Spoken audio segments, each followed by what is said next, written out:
Coming up in this edition, government to spend 55.93 billion cedis to service debt in 2024. We'll hear from the Institute of Fiscal Studies review of the 2024 budget. Also in this bulletin, Bank of Ghana warns public about sophisticated products advertised by some institutions, insisting it could be a Ponzi scheme to lure unsuspecting individuals. Plus, Peasant Farmers Association expresses disappointment in government for neglecting irrigational dams in Oti and Volta regions, warning that climate change could negatively impact crop yield soon. We have details of these plus many more shortly.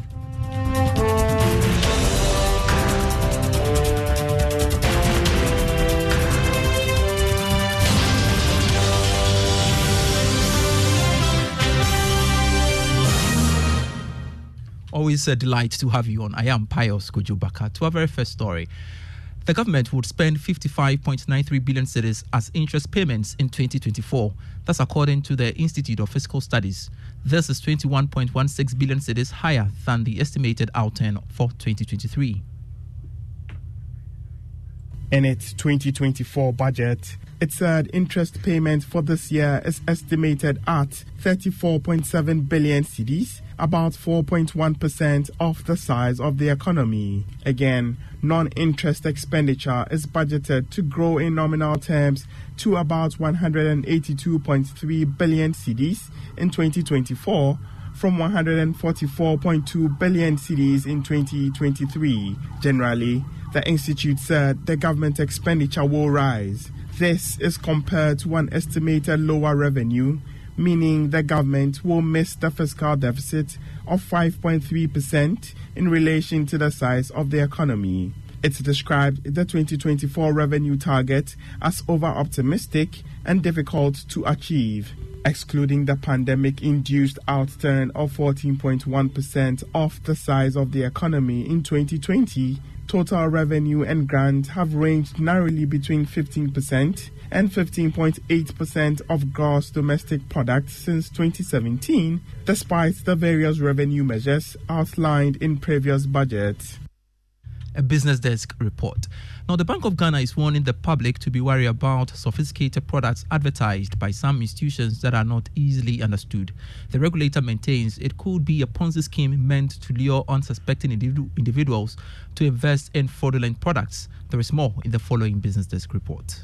This advice, or maybe call it a warning, was captured in a circular issued by the Financial Stability Department of the Bank of Ghana as part of its financial literacy program. It warns the public about what it describes as red flags of possible fraudulent financial institutions. The Bank of Ghana also advises the public to be worried about the institutions that the operations revolves around one person, such as the chief executive. The regulator adds that, for instance, it should be a source of concern if payment of matured investment cannot be made because the manager has traveled. The regulator also asks the public to be careful about schemes and products that offer interest rates far higher than what is being offered on the market. The Bank of Ghana was also quick to add that the investing public should be worried about any firm that frantically worries them to roll over the investment. This exercise is part of several measures that the Bank of Ghana is undertaking to empower the public whilst it works to strictly enforce its regulations in the banking and financial sectors. A Business Desk report. More within the banking space, the African Development Bank Group says it will expand investments within the energy sector to ensure sustainability. The bank said it has observed with great concern the current challenges affecting Ghana's energy sector.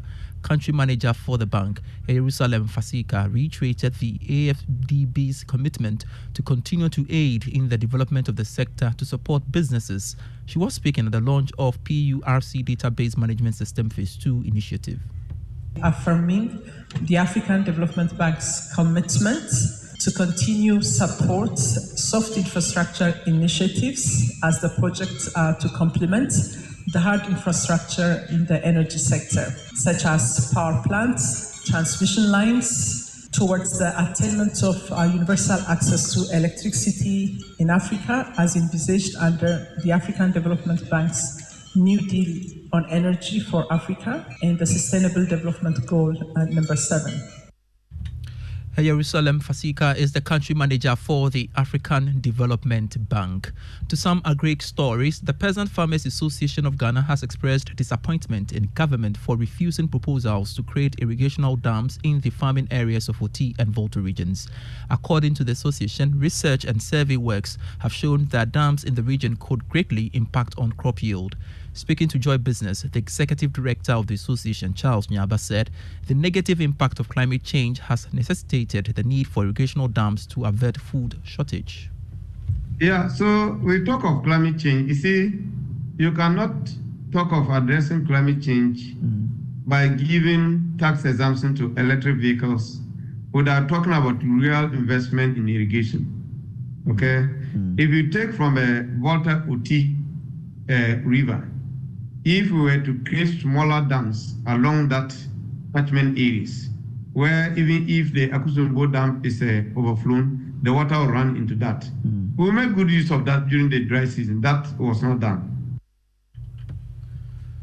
Charles Nyaba is the executive director of the Peasant Farmers Association, speaking to Joy Business there. Now, public health expert Professor Paul Amuna is calling for the speedy implementation of food safety laws to reduce the number of low-quality food sold on the market. According to him, food preparation in Ghana has become increasingly poor, leading to rise in cancers and other communicable diseases in the country. He's been speaking to Joy Business at the second ACAFP Food Safety Conference for Africa. We don't have that. Those are some of the things I think we need to think of. We need to work with the food industry. And I also finally talked about the need for us to focus on training. Food processors, the vendors, consumers, we need to actually educate ourselves to improve literacy, health literacy, nutrition literacy, and then education about food safety. So those were my highlights. Professor Paul Amuna is a public health expert. To some other stories, KFC Ghana says it is set to bring joy to the season to less privileged by giving out thousands of packs of foods to children whose parents cannot afford. Marketing manager of KFC Ghana, Chris Ado Sarkodie, said the move is in line with the company's drive to give back to society. He spoke to Joy News at the opening of the company's new outlet at East Legon here in Accra. Ventured onto the Ghanaian fast food market in 2011 owing to the country's booming economy. They serve the low, middle and high-end consumers of fast food including fries, rice, nuggets and even ice cream. But the economic slump brought on by the COVID-19 pandemic has driven scores of Ghanaians below the poverty line, making it impossible to afford nutritious food at fast food stores. But KFC is bringing the joy of the season to those who don't have the means to visit fast food joints for their Christmas celebration. Marketing manager for KFC, Chris Ado Sarkodie, spoke exclusively to Joy News at the opening of a new outlet at Legon Hills. And we are KFC as well. I'm sure you saw what we did last month, going out to help children that were affected by the Akosombo Dam spillage. And like we assured consumers that, we are not going to relent on supporting Ghanaian children, which is... Chris Ado Sarkodie is the marketing manager of KFC Ghana, and then that report. It's time for your pension tip on Money Lab.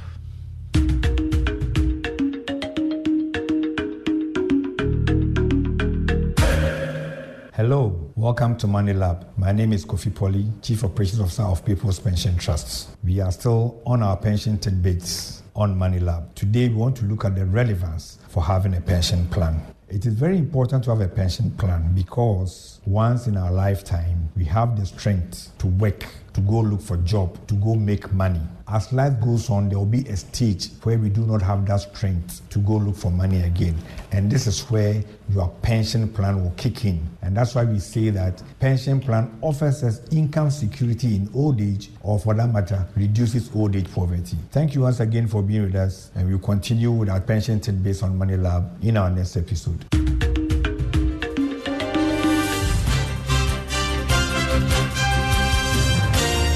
Kofi Pole is the Chief Operations Officer of People's Pensions Trust with today's edition of Your Pension Tip on Money Lab. And that's it for the Joy Business Report. Before we go, the EcoBank Salary Account is a special account designed for all workers of all income brackets desirous of receiving their salaries through EcoBank. With the EcoBank Salary Account, you are guaranteed all the benefits of a normal savings or current account plus many more. EcoBank Salary Account gives workers free life insurance cover of up to 10,000 cedis, 24/7 access to cash and e-banking services, internet and mobile banking services, high interest on savings, no minimum balance, ability to save through the EcoBank Save as you spend, a unique feature that helps customers to save and invest. Remember, the insurance policy covers death, permanent or temporary disability, critical illness, hospitalization, retrenchment, and more. Savings or current account holders at EcoBank do not have to close the existing accounts to enjoy the numerous benefits of the EcoBank Salary Account. Just ask your brand to switch your existing account to the EcoBank Salary Account. Non-EcoBank account holders should approach any EcoBank branch and ask for the EcoBank Salary Account.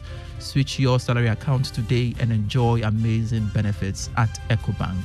Call EcoBank to free on 0800 003 225 whenever, wherever for further details. EcoBank is the Pan-African Bank. I am Pius Kojo Baka. Do have a lovely afternoon.